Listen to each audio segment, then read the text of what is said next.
Halo, selamat bertemu lagi. Kali ini saya akan membedah dan menganalisis corporate action yang dilakukan oleh Tesla berupa stock split pada tanggal 31 Agustus 2020. Oke, tapi sebelum kita menganalisis lebih dalam mengenai corporate action yang dilakukan oleh Tesla, kita akan menengok sebentar bagaimana histori dari Tesla sejak awal Januari 2020 sampai dengan peristiwa stock split yang dilakukan. Nah, Tesla ini pada tanggal 7 Januari 2020 sudah mulai menikmati hasil dari capital expenditure yang dilakukan. Giant factory-nya di China sudah mulai beroperasi dan kemudian kita lihat bahwa itu berdampak pada harga saham dari Tesla meningkat terus-menerus dan positif ini hasil sahamnya Tesla. Nah, kemudian di awal Mei 2020 saham Tesla mulai turun. Nah, ini tentu ada peristiwa yang tidak hanya dialami oleh Tesla tetapi juga seluruh perusahaan-perusahaan di dunia ketika wabah COVID-19 itu mulai meluas. Beberapa negara melakukan lockdown sehingga kemudian ekonomi mulai menurun dan berdampak pada saham perusahaan termasuk Tesla. Nah, tetapi rupanya kalau kita lihat, Tesla tidak lama di dalam dalam periode penurunan ini. Saham Tesla perlahan-lahan meningkat. Nah, mengapa ini meningkat?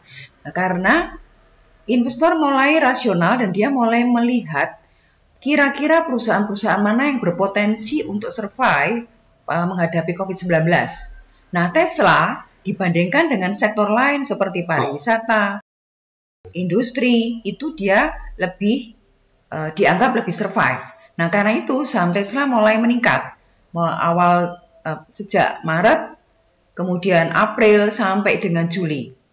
Nah, di bulan Juli ini kalau kita lihat, saham Tesla memang tidak turun ya, tetapi mulai stagnan.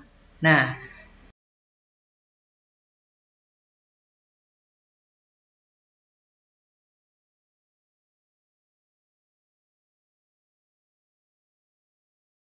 kenaikan saham itu biasanya akan diikuti dengan koreksi berikutnya. Nah, kalau kita lihat di bulan Juli ini memang belum turun, tetapi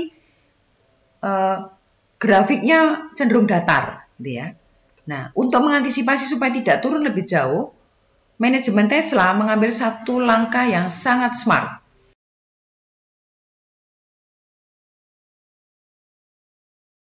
(11 Agustus 2020), manajemen Tesla mengantisipasi terjadinya penurunan lebih jauh itu dengan melakukan pengumuman atau melakukan undangan untuk melakukan stock split pada tanggal 31 Agustus 2020. Kita lihat apa yang terjadi. Begitu undangan itu disampaikan kepada para pemegang saham, saham Tesla langsung meroket, naik sekitar 80%.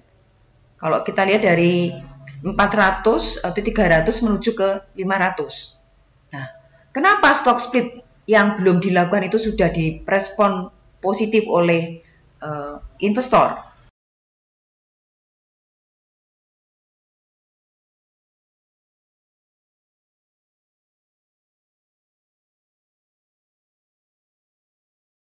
Jadi ketika pengumuman akan dilakukan stock split pada tanggal 31 Agustus 2020, saham Tesla langsung meroket, naik tajam, gitu ya. Hampir 75-80%, atau dari 300 menuju ke 500. Dan puncaknya ketika stock split itu dilakukan, harga saham Tesla pada posisi puncak meningkat. Nah,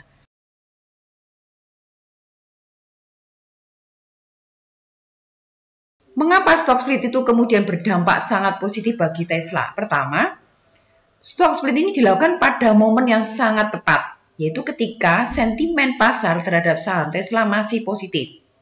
Kedua, dengan dilakukannya stock split 1:5 itu menahan saham Tesla untuk turun lebih jauh. Jadi dengan adanya stock split justru meningkatkan saham Tesla.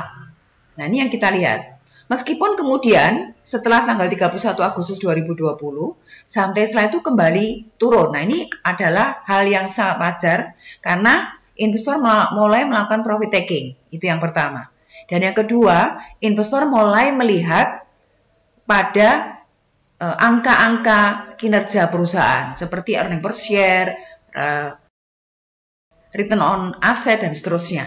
Jadi, tetapi kalau kita lihat, meskipun dia turun, tetapi harganya masih tetap lebih tinggi daripada pertama kali dibandingkan pada awal-awal Januari sampai dengan Agustus. Jadi harganya masih tetap pada posisi yang lebih tinggi daripada sebelumnya. Nah, sekarang berdasarkan hal ini, kita melihat bahwa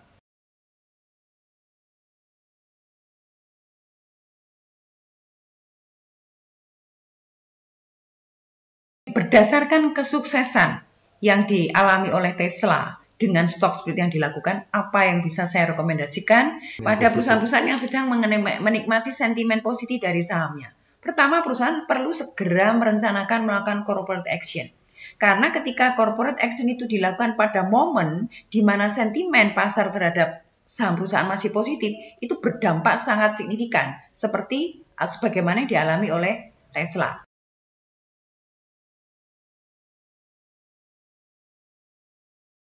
Yang kedua adalah setiap kenaikan itu menimbulkan potensi technical correction. Nah, oleh karena itu, sebelum koreksi itu terjadi, maka perlu diantisipasi dengan langkah-langkah corporate action yang tepat.